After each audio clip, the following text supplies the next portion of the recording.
passado de São Paulo é marcado por sucessos, mas também por desafios. Para que o futuro da cidade seja de conquista, precisamos de mudanças urgentes, que começam agora. São Paulo talvez não seja perfeita para todos, mas será que realmente é o fim do mundo que todos pintam? Para entender melhor a cidade, é preciso olhar sob diferentes perspectivas e ouvir quem realmente vive aqui. Por isso, vamos conversar com alguns moradores de diferentes bairros e estilos de vida para entender o que eles pensam sobre a cidade. Atualmente eu vejo que tem um déficit na questão de infraestrutura, sendo que muitas vezes ocorre falhas, quebras, demoras, atrasos e muitas outras coisas. Então, não está tão bom como seria uma cidade tão grande. Bom, para mim a mobilidade em São Paulo, ela deixa muito a desejar. Eu não sou usuário de transporte público há muito tempo, mas mesmo tendo o carro próprio, eu percebo o trânsito cada vez mais intenso, cada vez o tempo de deslocamento é maior, é uma coisa que acaba com a nossa saúde mental. Você chega no lugar que você está indo já cansado, muitas vezes estressado, e no caminho que eu passo por muitos pontos de ônibus e estão sempre lotados, filas e filas para embarque, fazendo ali uma proporção. O número de ônibus que eu vejo nas vias é um número muito pequeno ao que você vê de usuários esperando no ponto. Eu acredito que o número de carros na cidade poderia ser menor se tivesse um transporte público de qualidade, efetivo, que atendesse diversos lugares que não são atendidos e atendesse com qualidade. Não adianta você falar que sim, tem uma linha que liga o bairro A ao centro, mas você tem 2, 3 viagens a cada 5 horas.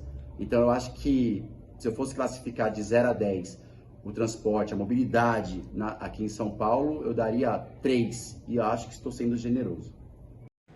Em entrevista cedida ao grupo, o Ricardo Teixeira, vereador, pai da faixa azul, que trabalhou por muito tempo na área de trânsito, como CT, MTU e DER, acredita que os principais desafios estão relacionados à sustentabilidade e à agilidade.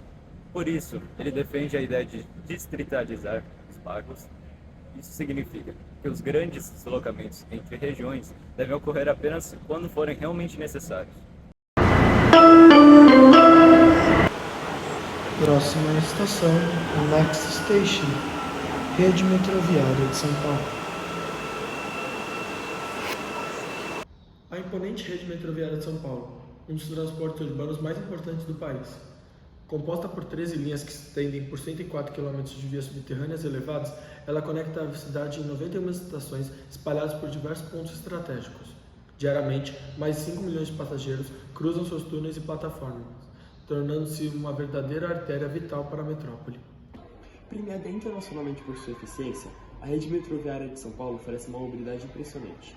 A linha 1 azul, por exemplo, permite atravessar a cidade de norte a sul em apenas 41 minutos, incluindo as paradas. Já a linha 3 e linha 8, conhecida por ligar a zona leste à zona oeste, leva por volta de 1h40 para cruzar essa vastidão urbana, conectando diferentes regiões com agilidade e rapidez. Porque qual é a vantagem do metrô? Quando você entra no metrô, você sabe que daí a 2 minutos, 3 minutos vai passar o trem, você vai embora rápido.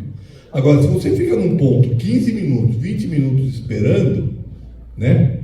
O que acaba acontecendo? Acaba acontecendo que eu fico nesse período, eu me desestimulo a usar o transporte coletivo. A CPTM, Companhia Paulista de Trens Metropolitanos, tem sido alvo de diversas críticas ao longo dos anos, especialmente quando se trata de infraestrutura e da qualidade de serviços prestados. Muitos usuários apontam que, apesar de ser um meio de transporte essencial para conexões entre as regiões metropolitanas, o sistema ainda enfrenta desafios em termos de manutenção, superlotação e pontualidade. A falta de investimento consistente em modernização gera a carência de melhoras nas estações, que em alguns casos ainda apresentam condições precárias. Além disso, mesmo tendo uma extensão de 104 km, ainda não consegue atender as áreas mais periféricas de São Paulo. Apesar das críticas e dos desafios enfrentados pela CPTM, é importante destacar também os pontos positivos que fazem do sistema um pilar fundamental para o transporte em São Paulo. Um dos maiores benefícios é sem dúvida o preço, em comparação com outros meios de transporte, como ônibus ou os táxis. O trem oferece uma alternativa mais acessível para quem precisa se deslocar pela cidade e pela região metropolitana. A tarifa, embora tenha sofrido reajustes ao longo dos anos, ainda se mantém mais econômica, especialmente para aqueles que fazem uso diário do sistema. Outro ponto positivo é a velocidade. A CPTM, apesar das limitações de infraestrutura, oferece um serviço que é muito mais rápido do que engarrafamentos intermináveis da cidade. Em horários de pico, quando as ruas de São Paulo se tornam praticamente intransitáveis, os trens continuam funcionando com a maior agilidade, permitindo que os passageiros cheguem mais rapidamente ao seu destino. Isso é um grande alívio para aqueles que dependem do transporte público para cumprir seus compromissos diários. E não podemos deixar de falar sobre acessibilidade. A CPTM tem investido cada vez mais na modernização das estações, com rampas, elevadores e adaptações para pessoas com deficiência. As novas estações e as reformas, em algumas das mais antigas, já garantem um acesso mais inclusivo, atendendo melhor a idosos, pessoas com mobilidade reduzida e famílias com carrinhos de bebês. Esse avanço são um reflexo de um esforço para tornar o sistema mais democrático e acessível a todos os cidadãos, o que é fundamental em uma cidade tão diversa como São Paulo. Portanto, mesmo com os defeitos e limitações que ainda persistem, a CPTM não pode ser vista apenas pelos seus problemas. Ela continua sendo uma alternativa viável e essencial para milhões de paulistanos e moradores da Grande São Paulo. A combinação de preço acessível, velocidade no deslocamento e esforço para melhorar a acessibilidade são pontos que devem ser valorizados e que tornam a CPTM, apesar de seus desafios, uma parte crucial no sistema de transporte da cidade. Além da rede metroviária da CPTM, o sistema de ônibus de São Paulo, SP-Trans, também desempenha um papel fundamental na mobilidade da cidade. São Paulo conta com uma das maiores e mais complexas redes de ônibus do mundo, transportando em média 2,5 milhões de pessoas por dia, com uma frota de cerca de 12 mil ônibus e 1.300 linhas. O sistema cobre praticamente todos os cantos da cidade, conectando as áreas centrais e periféricas. Esse é um ponto crucial para a mobilidade paulistana, especialmente porque o ônibus ainda é o único meio de transporte que chega nas regiões mais afastadas, onde o metrô e a CPTM não têm alcance. Um dos destaques do sistema de ônibus paulistano é a rede noturna, que opera entre meia-noite e 4 da manhã, com 150 linhas, atendendo aqueles que precisam se deslocar durante a madrugada. Isso garante que a cidade nunca pare, oferecendo uma opção de transporte mesmo quando outros modais, como o metrô, estão fora de operação. Esse serviço é essencial para quem trabalha à noite ou tem compromissos fora dos horários convencionais. O Domingão Tarifa Zero, iniciativa da SP-Trans, oferece uma grande vantagem para os paulistanos. Permite que os passageiros utilizem o bilhete único comum para fazer quantas viagens desejarem ao longo do domingo, sem custo algum. Isso significa que as pessoas podem se deslocar livremente pela cidade, visitando diferentes bairros, participando de eventos ou simplesmente aproveitando o dia, sem se preocupar com a tarifa do transporte público. A Prefeitura de São Paulo lançou o programa Domingão Tarifa Zero. Agora a passagem de ônibus é gratuita aos domingos, para você aproveitar tudo de bom que a nossa cidade oferece. É isso mesmo, pode passar de graça pela catraca. Além de diversas iniciativas e projetos voltados para a melhoria da qualidade de serviço de ônibus, a cidade tem investido na modernização da frota com a incorporação de ônibus elétricos e híbridos. Essa transformação é fundamental para a redução das emissões de poluentes e representa um passo importante rumo a um sistema de transporte mais sustentável e ecologicamente responsável, alinhado com a necessidade de uma cidade cada vez mais preocupada com a preservação ambiental. Na mesma entrevista, Ricardo compartilhou algumas de suas principais propostas para a mobilidade urbana, como a expansão de corredores de ônibus nas grandes avenidas e o aumento da tarifa zero, iniciativas que visam melhorar o fluxo de transporte público e torná-lo mais acessível para a população. Ele também destacou seu total apoio à implementação de ônibus elétricos, acreditando que essa é uma solução crucial para tornar o sistema mais sustentável. Além disso, ressaltou a importância da distritalização da economia, que ele considera um passo fundamental para melhorar a qualidade de vida nas periferias e reduzir os custos e os impactos de grandes deslocamentos. Para ele, a sustentabilidade e a viabilidade dessas ações não são desafios intransponíveis, mas são objetivos que podem ser alcançados com planejamento e comprometimento. Interligação. Falando nele, o bilhete único é um cartão de transporte usado em São Paulo para integrar ônibus, metrôs e trens, permitindo que o usuário realize várias viagens com o pagamento de uma única tarifa. Ele oferece diferentes versões, como bilhete único comum para tarifas integrais, bilhete único estudante com desconto para os estudantes e bilhete único idoso para pessoas com mais de 60 anos. O sistema também inclui tarifa zero em algumas linhas de ônibus, tornando o transporte mais acessível. O cartão pode ser recarregado em pontos de venda ou por aplicativo, facilitando o acesso do transporte para todos os usuários. Transporte coletivo muito eficiente na cidade, para a gente construir mais metrô, mais corredores de ônibus, ter um sistema de alimentação para chegar rápido nesses lugares, e aí então as pessoas vão optar por transporte coletivo. A correria do dia a dia.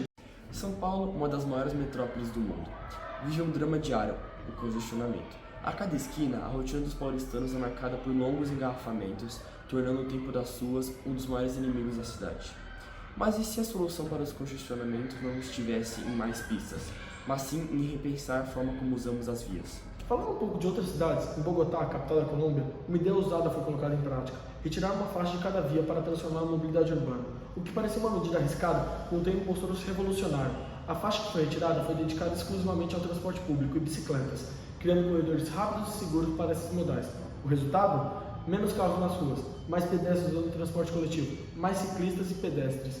Esse movimento não só ajudou a descongestionar o trânsito, mas também gerou impactos positivos para a cidade. Com menos veículos, a poluição do ar diminuiu, o que trouxe benefícios diretos para a saúde da população. Além disso, a redução do número de carros traduziu em menos acidentes, proporcionando um trânsito mais seguro e eficiente.